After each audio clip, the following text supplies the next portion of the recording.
Hiya Hinsters, welcome back to the channel, and if you're new, welcome to happy hump day.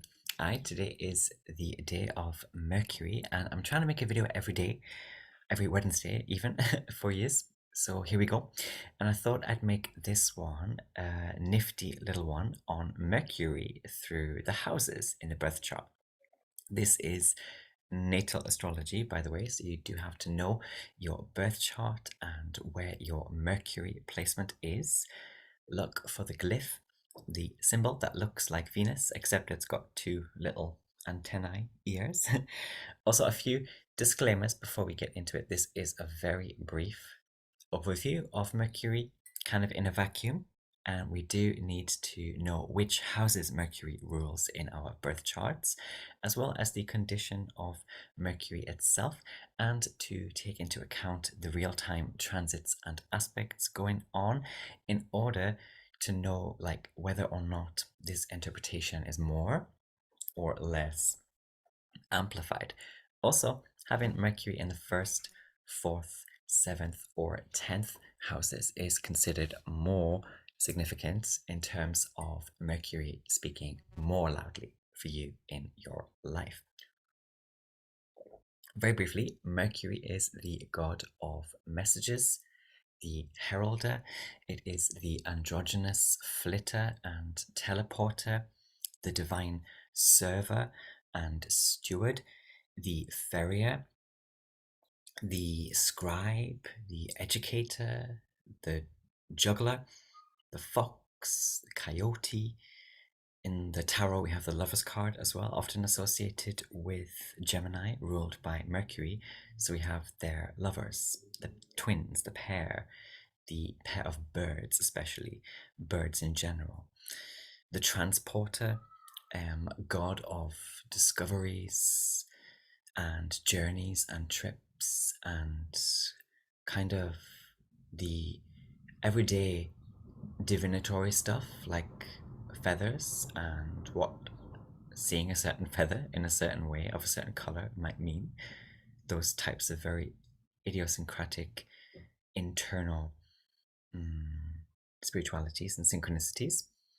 And yes, Mercury is the god of discoveries and journeys and trips, and is the master of all languages, the big interpreter, the keeper of systems and circuits. Mercury often is like the deconstructor and the kind of when you pull something apart just to see its insides out of curiosity, and then you want to kind of put it all back together again. Mercury, yes, is the pedestrian power, then. It is the common god. It is the community god and god of cooperation. Oh my god, the amount of Gemini heavy people who are just amazing stand-up comedians, who are just really witty, really quick on the ball. The amount of Gemini heavy people who I know and have met who are just so good at small talk and interacting with anyone. That's the community god, the god of cooperation, and also the speaker through, like I said, synchronicities, but also numbers, codes.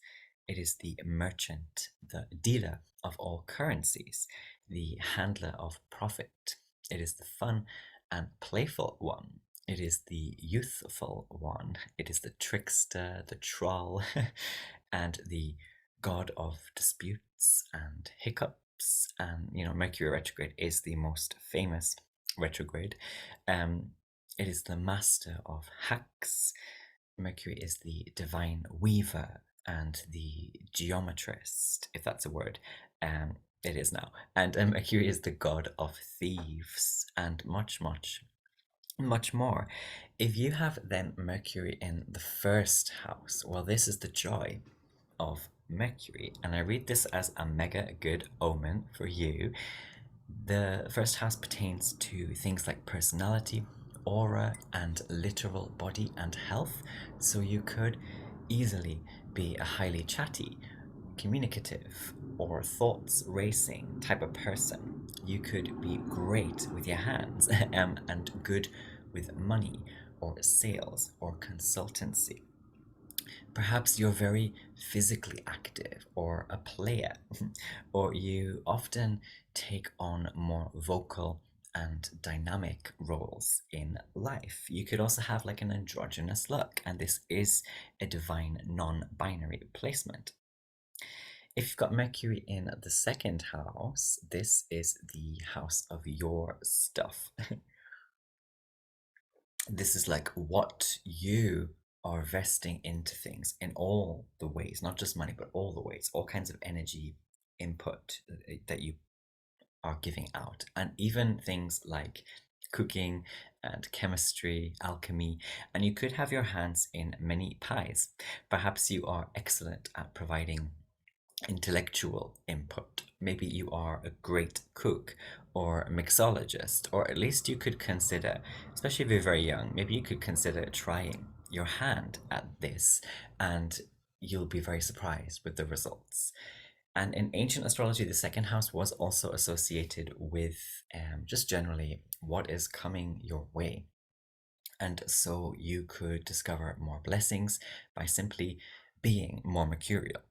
That is, for example, moving around more and discussing and communicating more with everyone and anyone, and embracing the more playful and dicey sides of life.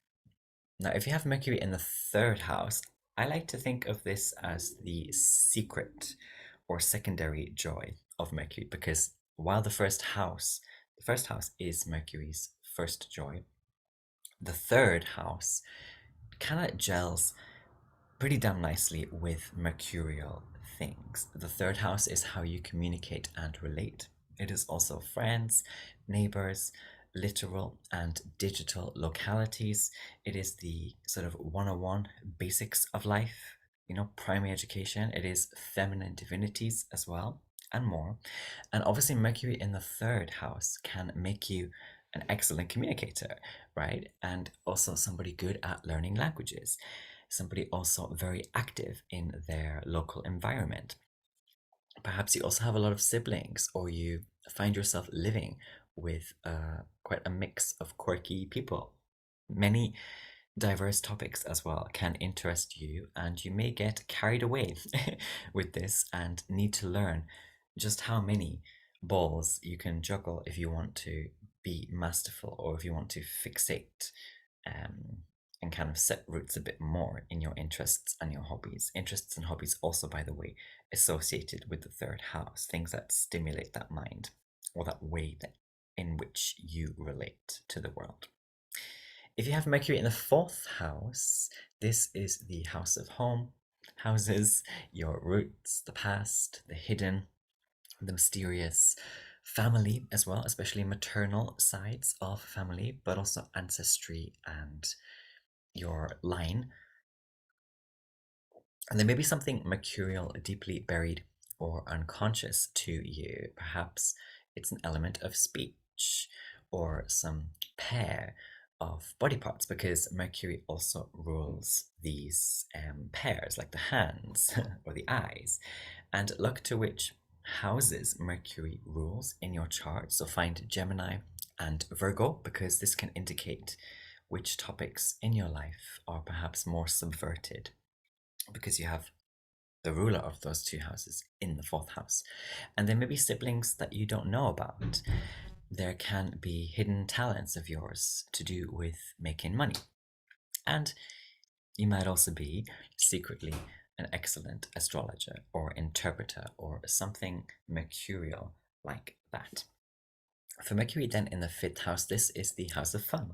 It is of good fortune, of pleasure, of your livelihood as well, and things like children and pets and creative projects. And you, yes, could be exceedingly creative.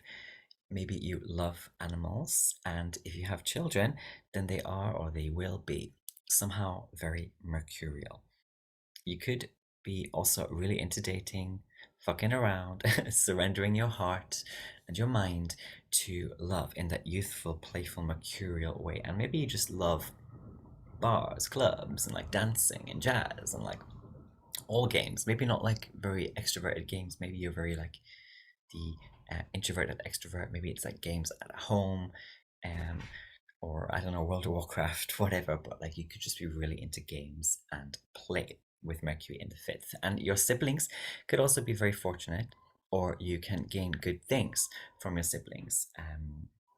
Or like when you connect and communicate with them, there is much more good fortune in your life. And you could also be quite adept at risk taking. Yes, because the fifth house includes risk and gambling. Yeah. Okay, if you've got Mercury in the sixth house, this is the house of bad fortune. And it's also the house of those people or services that you employ, or like people who are somehow under you. And this house also involves health. Mercury rules pairs of body parts like eyes, hands, and so on. And so you could have some issues here. There could be like speech problems or mobility challenges, or mental health is a more significant chronic challenge for you. And on the other hand, this placement can simply mean that it is siblings in your life who experience this bad fortune. Mercury in this house, nonetheless, provides a clever mind and good ideas at getting around that bad fortune. And quite likely, you are creative about this. And there could also be lots of potential here for you to be a kind of good boss, or a teacher, or a supervisor, or a manager of some sort. For Mercury in the seventh house, this is the house of other people, committed partners, and things like after dark activities, those commiserations and celebrations. And this is also an angular house, so I would be surprised if relationships were not a big theme for you in your life. Now, yes, maybe you are again young, so maybe relationships haven't really become a big theme, but if you have a planet in the seventh house, it's very likely that committing and settling down and just having those after dark commiserations and romantic celebrations with other people in more serious ways or bonded ways, these themes are quite likely to be prominent for you. You could settle or marry people also who are mercurial. Maybe they're tricky, they're intelligent, very intelligent. Maybe they've got a lot of things going on all at once. This placement can also bring conflict with siblings and can make you very good also at dealing with others when you are tapping into how to hack difficult dynamics in order to like be on the same page as others or reach a compromise with others. For Mercury in the eighth house, we've got here themes of death, debt, and shared contracts. And it can also mean that your partner has a lot of siblings. There may be here lots of messages or downloads about navigating your future, and possibly also heightened anxiety about the future. Now, if you're a Gemini or Virgo rising as well, this placement especially can get you mired in gossip or other people's business very easily. So watch out for that. And it can, on the other hand, make you, or at the same time, make you very adept at handling other people's resources. And this could signify a strong accountant, or like someone who works at a funeral directors, or like a one-on-one counselor type of occupation. For Mercury in the ninth house, this is the house of higher education, optimism, and purposeful travels. You could easily be a jet setter type, or like someone who loves driving and flitting about your region or your country, kind of excited all the time about the next adventure and like what you can learn from it. And maybe you like to really optimistically, excitedly document kind of these travels. And you could also have very religious or spiritual uncles, or people like you have in your life who are teachy, uncly, sort of sage type of people, and they give you lots of information and messages and downloads, or just interesting kind of things to keep in mind. And yes, you could have lots of highly influential teachers for the positive. Maybe also your siblings are quite involved in education somehow. You could also be a good motivational speaker or someone who has a cheeky, entertaining way of looking at life and all its quirks.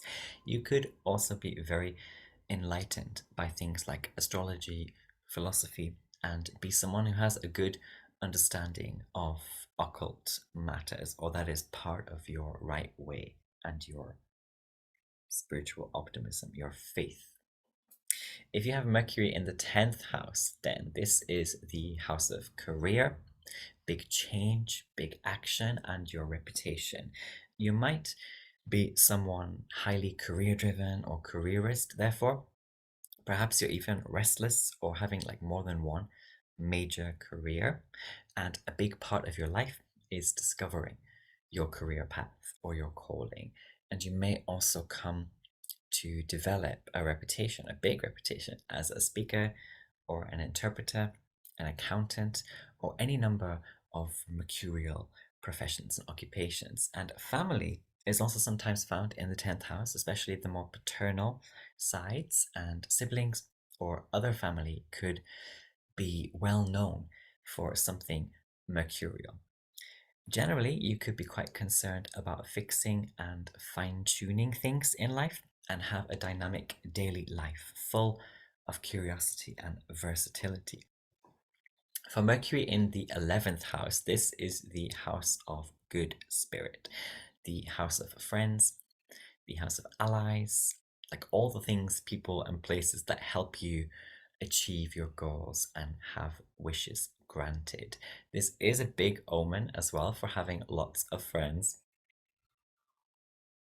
Yeah, it may or just someone who's really friendly with like anyone and everyone they bump into. It may also be that like your siblings are very good friends, best friends perhaps, and your hopes and desires in life could be manifold or sort of diverse, and maybe you are blessed with linguistic abilities, or you're a good speaker in groups, or you're the funny, playful juggler entertainer in the group, or perhaps you are one of the more prominent and hands on people in your community, or the clever one to refer to in your communities, in your circles.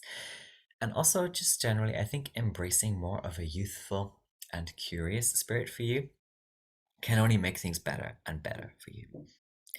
Finally, with Mercury in the 12th house, we've got bad spirit or self undoing and exile. This is also the house of dreamscapes and states of highness and like being on drugs. And also, this is the house of hidden treasures. Often, with this placement, there is like an untapped mercurial potential. The native might also be slipping up a lot by spilling their own or other people's secrets. I would highly recommend keeping a dream journal with Mercury here and to listen to signs and messages and align them with like something that is probably already existing for you as an intuition in your waking world. So the dreams often just confirm these inklings or gut instincts. And for some, siblings may be in prison in your life or forced or compelled to live abroad, or otherwise they are quite ostracized. And your own mercurial things, such as speech or thought, could be very repressed or lost somehow, or perhaps you are simply a very deep thinker who finds it harder to express the thoughts or to get the message across. Maybe often people just don't understand you. And it could be really a good idea to consult a trusted therapist or witch or diviner if you feel there is a curse or hidden enemy on you. But you do need to follow the signs when you consult these people and follow your intuition. Make sure, again, they are trusted to you and that you resonate with them. And keep in mind also, this is the house of hidden treasures as well, so untapped potential. So quite likely, especially again if you're very young, there might be something mercurial which you had no idea about, or people in your life really pushed down or away from you. But actually, if you tap into that mercurial thing, you're fucking good at it, and yeah, you can blow all that insecurity out of the water once you just mine those gems of yours. Anyway, happy Gemini season, by the way. And I will see you all in the next one. Check out the description box below if you'd like a reading with me. And yeah, have a great hump day. Bye bye.